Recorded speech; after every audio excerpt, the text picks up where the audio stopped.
Hello there and welcome to the Vital Blend. I'm Anthony. And do you want to live to be 100 years old? Do you know how to do it? Is there a way to do it? I got some good news and some bad news for you. The bad news is that there is no silver bullet guarantee that you're going to live a long, happy life to be 100. But the good news is that there are some things that we can learn from people who have done this, large groups of people over a long period of time who seem to have a knack for living a long, quality life.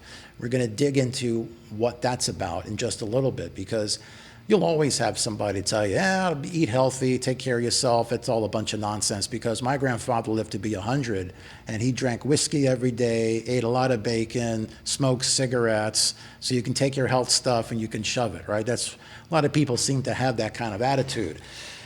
The thing is that I wouldn't take away from that experience anything that I would advise other people or myself. Like, I'm not going to start drinking whiskey every day because your grandfather did. I'm not going to start a smoking habit because your grandfather lived to be 100. I'm not going to start telling people, you should start smoking. Don't listen to these people.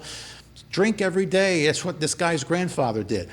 You would say, Grandpa lived to be 100 despite doing things that we know kill people. All right? That's not something that I can get behind. That's not something that you're going to tell people, right?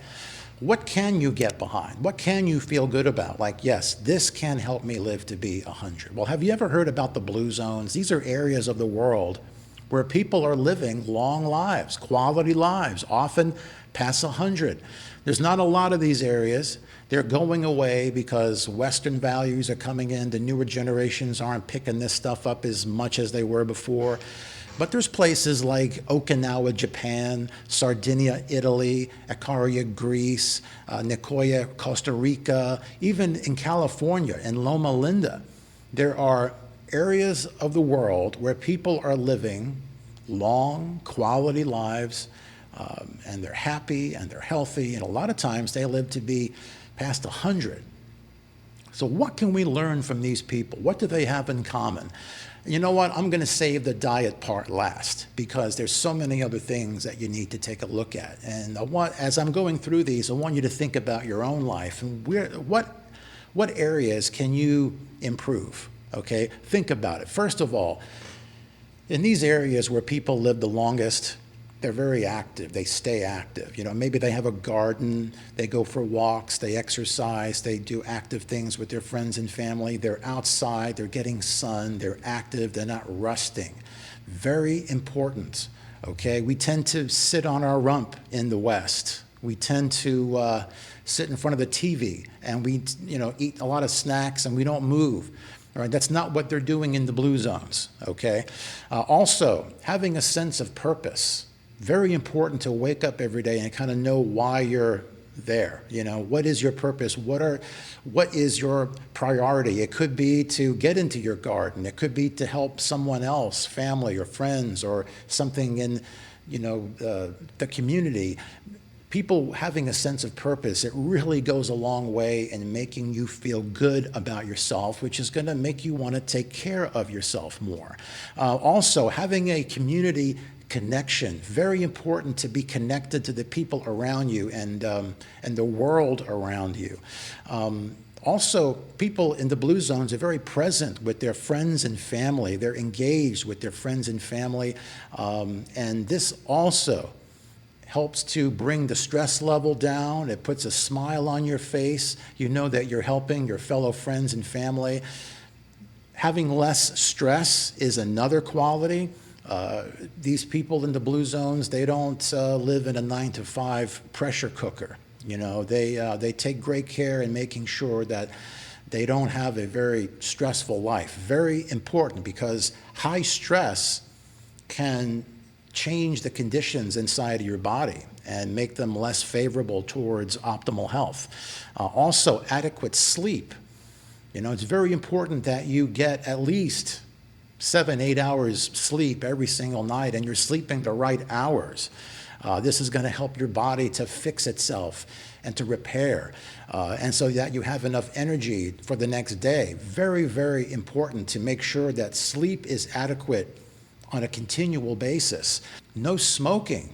They're not known for smoking cigarettes and everything in the blue zones. That's a very bad habit. Smoking is bad for your heart. It's bad for your lungs. Anytime that you can say no to smoking, you're going to be adding years onto your life. Also, in terms of alcohol, it's limited.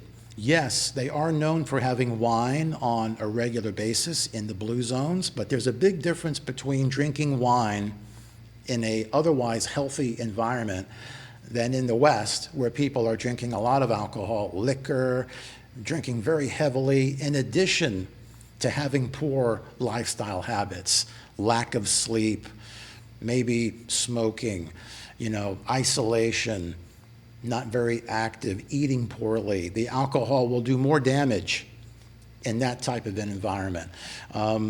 In terms of what people are eating in these blue zones, they are eating a predominantly plant-based diet. It's very important to see that most of what they're eating are plant foods. I'm not going to sit here and tell you that they're meat-free, that they're vegans, no, they're not. But meat in the blue zones is more of a side dish. Not that many ounces a month and not that frequent. And this is in stark contrast to what's going on in the rest of the world, where people are dropping dead early and filled with disease.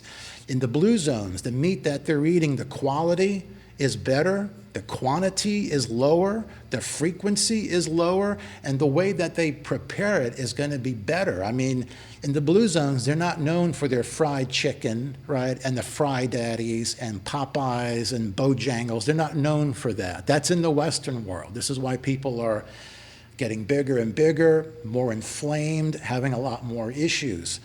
In the blue zones, they're a lot smarter about the role of meat in their overall diet.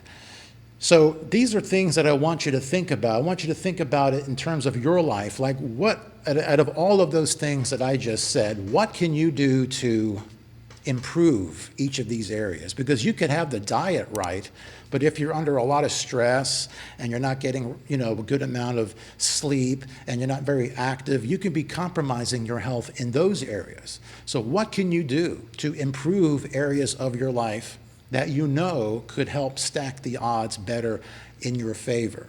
All right, drop that down below. If you have made changes that you think are, setting you up for a long life, quality years, things that you can get behind, drop them down below. Let me know what you could recommend to somebody. If they said, how could I live to be 100? What would you say? Drop that down below. And if you're looking at this and you're going, you know what, I can make changes, I'm just not sure what, get on my calendar, reach out to me, and let's talk, all right? This is what I do. I want to help you make the best choices that you can so that you can be the healthiest version of yourself, okay? But it all starts with you loving yourself. Without that, you're not going to want to do good for yourself, all right? So love you. I want you to eat more plants, and I'll see you next time.